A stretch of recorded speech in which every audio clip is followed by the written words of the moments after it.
Вот можете ответить, не можете, не отвечайте, но кого из кандидатов, ну, скажем, из первой десятки, вы считаете опасными для України в плані реваншу? Проросійського?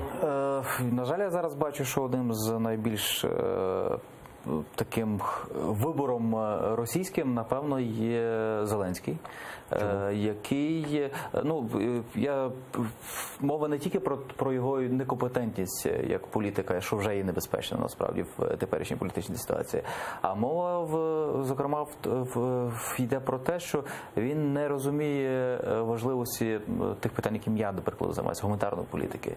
Мене хвилює, що в своїх інтерв'ю він відверто заявляє, що саме питання мови, історії, гуманітарної політики і культури в цілому можуть бути питанням компромісу з Російською Федерацією. А насправді це єдине, що й треба Російській Федерації. Тобто, якщо Російська Федерація отримає можливості впливати на українську гуманітарну політику, їй більше нічого не треба. Це означатиме поступове повернення України до повного впливу Російської Федерації. Оце стояння на колінах перед Кремлем, це воно і є. Це відмовитися від своєї мови, це відмовитися від своєї історії, це відмовитися від своєї культури.